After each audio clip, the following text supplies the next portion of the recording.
પાટણ જિલ્લાના સમી તાલુકાના વરાણા ખોડિયાર ધામ ખાતે સ્ટોલ માટે પ્લોટની ફાળવણી કરાઈ। વડિયાર પંથકનું આસ્થાનું કેન્દ્ર એટલે ખોડિયાર માતાજીનું મંદિર, જે પાટણ જિલ્લાના સમી તાલુકાના વરાણા ગામે આવેલ છે, જ્યાં મહાસુદ એકમથી પૂનમ સુધી મેળો ભરાય છે। અહીં ગુજરાતભરમાંથી ભાવિ ભક્તો માતાજીના દર્શને આવતા હોય છે। ત્યારે વરાણા ખાતે વહીવટીતંત્રની હાજરીમાં વરાણા ગ્રામ પંચાયત દ્વારા સ્ટોલ માટે જગ્યાની ફાળવણી કરવામાં આવી હતી।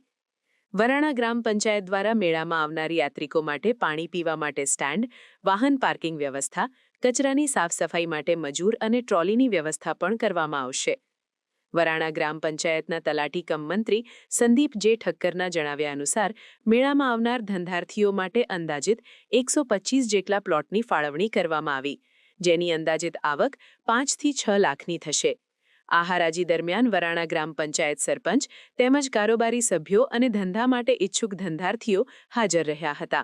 આ શ્રી માં ખોડિયાર માતાજીનો પૌરાણિક ઐતિહાસિક મેળો તારીખ 19/1/2026 થી તારીખ 1/2/2026 સુધી એટલે કે દિન 15 દિવસ સુધી યોજાનાર છે, જેમાં વરાણા ગ્રામ પંચાયત દ્વારા પાણી માટે સ્ટેન્ડની વ્યવસ્થા એવી 4 જગ્યાએ પાણી વિતરણની વ્યવસ્થા કરવામાં આવેલ છે। તેમજ વરણા ગામે વરણા ખોડિયાર માતાજીના મંદિરથી દશામા મંદિર સુધી તેમજ નાયકા રોડ તરફ સાંજના સમયે 20 સફાઈ કામદારો દ્વારા સફાઈ કરીને ગ્રામ પંચાયતના ટ્રેક્ટરને ટ્રોલી મારફતે જે કચરો ઘનકચરો હોય તેની ડમ્પિંગ સાઇડ ઉપર લઈ જવા માટેની પણ વ્યવસ્થા કરવામાં આવેલ છે। તેમજ પાણીના ટેન્કર દ્વારા પાણીનો તમામ મેળાના જગ્યા ઉપર પાણીનો છંટકાવ સાંજના સમયે કરવામાં આવે છે। તેમજ વરણા હાઈવે બસ સ્ટેન્ડથી કરી અને ખોડિયાર માતાજીના મંદિર સુધી સ્ટ્રીટ લાઇટની વ્યવસ્થા વરણા ગ્રામ પંચાયત દ્વારા કરવામાં આવેલ છે। તેમજ વરણા ગામે યાત્રિકોને વાહનો માટે પાર્કિંગની વ્યવસ્થા 5 જગ્યાએ ફ્રી ઓફ કરવામાં આવેલ છે। તેમજ પંચાયત દ્વારા આરોગ્ય મેડિકલના સ્ટોલની પણ વ્યવસ્થા કરવામાં આવેલ છે। તેમજ અલગ અલગ કોર્ટ દ્વારા એસીબી કચેરી દ્વારા પણ સ્ટોલ દર વખતેની જેમ આ વખતે પણ તેમના સ્ટોલની પણ વ્યવસ્થા કરવામાં આવેલ છે। અને આજરોજ તારીખ 16/1/2026ના રોજ વિવિધ જગ્યાઓ પર હરાજીઓ પણ કરવામાં આવેલ છે, જેમાં શેરડીના છૂટક વેપારીનો સ્ટોલ, શેરડીના રસની સ્ટોલની હરાજીની પણ આજ કરવામાં આવેલ છે।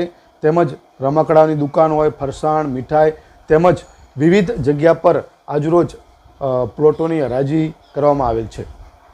પ્લોટની હરાજી કરાવવામાં વિવિધ જે ઈચ્છુક હોય પ્લોટ ધારકો અને જેને મેળામાં ધંધો કરવા આવેલ છે તેવા વિવિધ આશરે 125 લોકો હાજર હતા વિવિધ જગ્યાએ।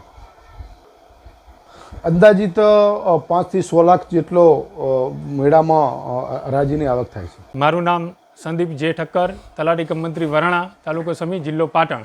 આજ રોજ વરાણા ગ્રામ પંચાયત ખાતે તારીખ 19/1/2026 થી તારીખ 1/2/2026 સુધી વરાણા રાયશ્રી ખોડિયાર માતાજીના ભવ્ય ભાતીગર મેળા માટે આવનાર ધંધાર્થીઓ માટે પ્લોટની હરાજી કરવામાં આવેલ છે, જેમાં ગ્રામ પંચાયતના સરપંચશ્રી તથા સભ્યશ્રીની હાજરીમાં પ્લોટ ફાળવણી કરવામાં આવેલ છે, જેમાં અંદાજિત 125 જેટલા પ્લોટની ફાળવણી કરવામાં આવેલ છે તથા તેમાં 5 થી 6 લાખની આવક થવાની શક્યતા રહેલ છે। હરાજી ટાઈમે અંદાજિત 125-130 લોકો હાજર હતા।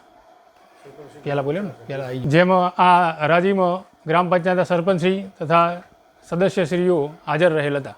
સમાચારની અવનવી અપડેટ જોતા રહો નિખરતા ગુજરાત ન્યૂઝ સાથે। નિખરતા ગુજરાત ન્યૂઝને લાઇક, શેર, સબસ્ક્રાઇબ કરો અને બેલ આઇકન દબાવીને સમાચારની ઝડપી માહિતી મેળવો।